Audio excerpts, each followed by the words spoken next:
Hola, bienvenidos una vez más a Entrevistas al Espectador. El día de hoy estamos con el secretario de Transparencia, Andrés Hidárraga. Secretario, bienvenido a este diario. Muchas gracias por la invitación. Pues entremos de una vez en materia. Secretario, yo tengo entendido que se han radicado más de 1.500 denuncias durante su gestión ahí en la Secretaría de Transparencia. Quisiera hablar un poco más de avances, porque esas 1.500, digamos que no se han visto por ahora reflejados demasiados de estos casos en las entidades investigadoras. ¿Cómo ve eso? ¿Será que algunas de estas radicaciones se quedan como un saludo a la bandera o cómo ve este tema? Bueno, pues en primer lugar, efectivamente son con corte a 1 de mayo, 1.506 traslados y denuncias que hemos puesto. ¿Ante quién? Ante la Fiscalía General de la Nación, ante las Contralorías Municipales, Departamentales y la General de la Nación, así como la Procuraduría. Desafortunadamente sí no tenemos conocimiento de avances sustanciales en este universo de un poco más de 1.500 denuncias que en la práctica hemos interpuesto. ¿A quiénes hemos denunciado? Pues la opinión pública ya conoce, desde el cartel de contratación detrás de carrotanques del caso de la Unidad Nacional de Gestión de Riesgo, Olmedo López, que sobre ese caso pues efectivamente sí hay avances. Tenemos varias personas, funcionarios públicos del gobierno en la cárcel hoy y al parecer seguirán.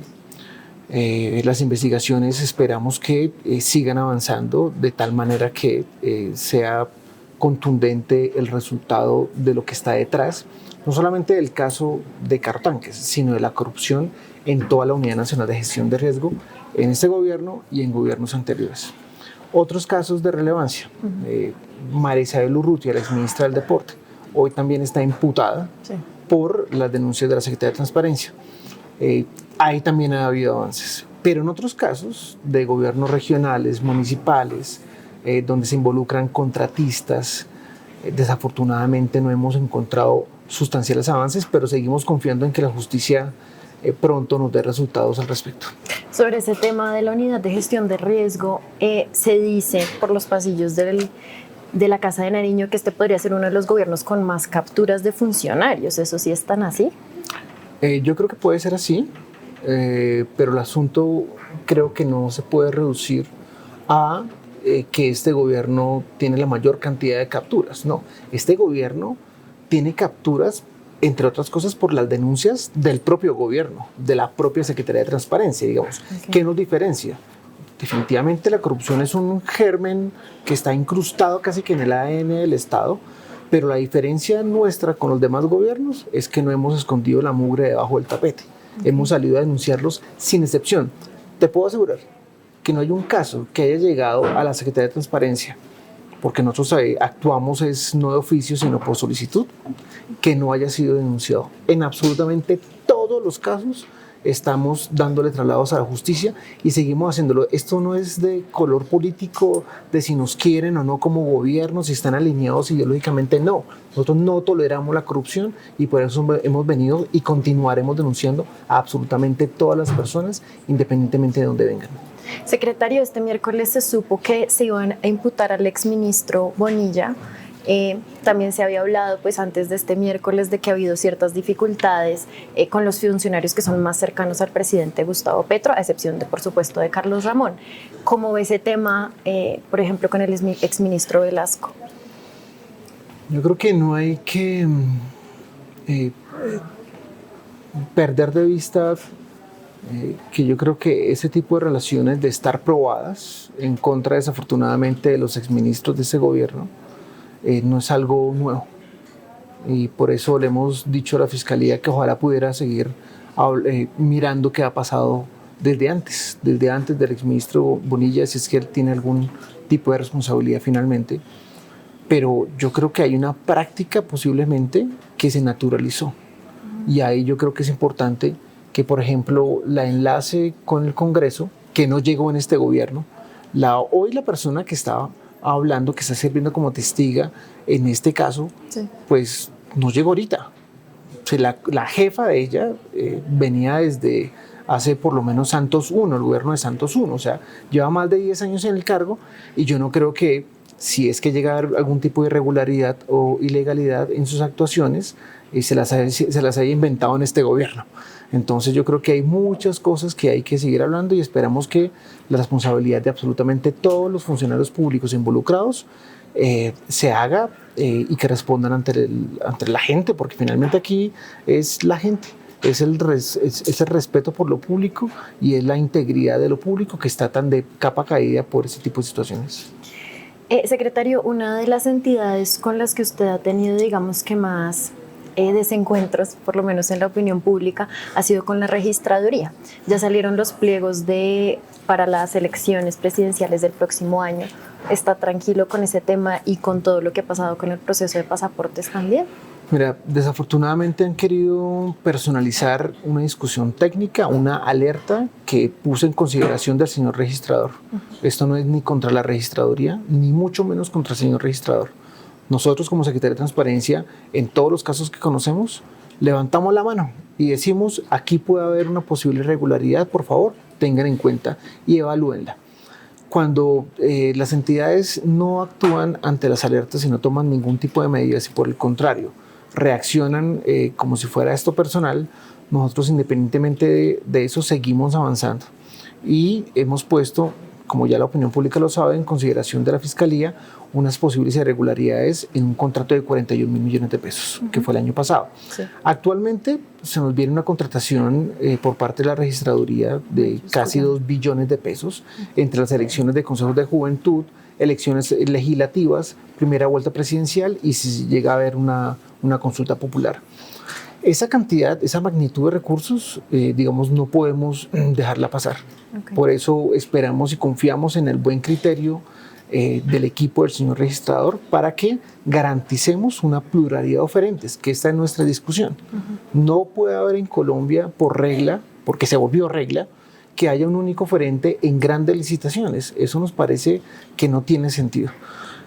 Lo he dicho en otros lugares. Si Thomas Gregg & Sons termina siendo el día de mañana el gran ganador en una licitación con pluralidad de oferentes, pues bienvenida, ganó el mejor. Se presentó la mejor oferta, la más económica, entre otras cosas.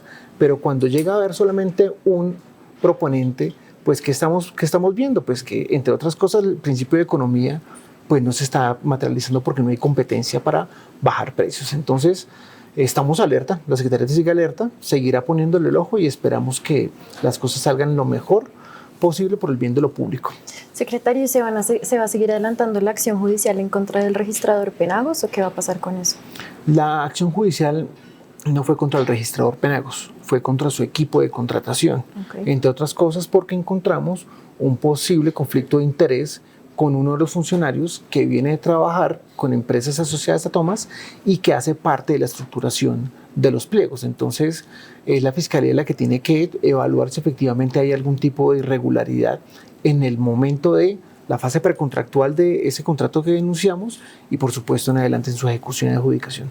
Pero es decir, sigue adelante. Sigue adelante, claro que sí. Perfecto. Secretario, algo que ha dicho el presidente Gustavo Petro, incluso en sus consejos de ministros que son públicos y televisados y demás, es adelantar acciones también de investigación contra algunos de sus exfuncionarios y exministros, entre ellos el doctor José Ocampo. ¿Ha habido algún avance en términos de eso por el tema de los combustibles? Nosotros no hemos encontrado mayores elementos hasta el momento y aún así seguimos recibiendo información. La Secretaría de Transparencia trabaja con fuentes humanas y con información pública, de tal manera que cualquier tipo de irregularidad hasta el momento no ha sido encontrada y cuando la hallemos, si es que llega a resultar, también será puesta en consideración de la justicia, que es la llamada a atender las alertas de la Secretaría de Transparencia. Perfecto. Secretario, cambiando un poco de tema, bueno, usted ha hecho ecos de estas denuncias de posible involucramiento de funcionarios en todo este tema de Papá Pitufo, conocido como el zar del contrabando. ¿En qué va eso? ¿Qué han adelantado en ese sentido? Pues ya el caso está, por supuesto, en manos de la Fiscalía. Ya hay una imputación de cargos. Estamos esperando que se resuelva el último recurso del señor Diego Marín en Portugal para saber si regresa a Colombia o no a ponerle la cara a la justicia. Aún está en juego si efectivamente hay algún tipo de responsabilidad por parte de un juez, que es quien tiene que establecerlo, Pero mientras tanto, pues seguimos llamando la atención de la Fiscalía en torno a las 14, 15 en realidad denuncias penales que han existido desde 2005 a la fecha. Confiamos que la Fiscalía siga avanzando al respecto. Nos pareció muy desafortunado, por ejemplo, el tema de alias El Bendecido, un caso que se anunció con bombos y platillos y que terminó en nada, en este personaje pues suelto. Pero mientras tanto hay otros personajes de ese grande cartel de contrabando que están pasando de gache. Por ejemplo, el señor Pacho Millos, de los mayores contrabandistas de cigarrillos de Latinoamérica. Y sobre ellos, pese a que está hoy en manos de la justicia, no sabemos más. Nosotros quisiéramos que ese tipo de personajes que han delinquido durante tantos años en un delito que asocia posiblemente no solamente corrupción pública de funcionarios de la policía, de funcionarios de la DIAN, de otro tipo de personas vinculados al sistema de puertos y aeropuertos, nos puedan contar cuáles son los funcionarios públicos, los políticos que están involucrados en eso. Gran favor le harían a la justicia y al país que se conociera la verdad de quiénes son los que han movido los hilos durante 3 décadas en el caso de Papá Pitufo, casi 4. Es decir, quiénes fueron los políticos que los ayudaron a proteger, a generar y darle tanto blindaje a una persona que lleva más de 30 años delinquiendo impune. Eso debería generar la mayor cantidad de suspicacias para decir, esto no lo hizo solo, esto no solamente fue poder económico, aquí hay poder político y una filtración muy importante al interior de las instituciones del Estado. Estamos hablando del Congreso de la República, estamos hablando del Poder Ejecutivo como la DIAN, estamos hablando de la Fiscalía General de la Nación y estamos hablando de la Policía Nacional. En esos 4 casos necesitamos saber, señor Pitufo, señor Pacho Millos, señor Bendecido, cuéntenle a la opinión pública quiénes fueron los políticos que estuvieron detrás de eso.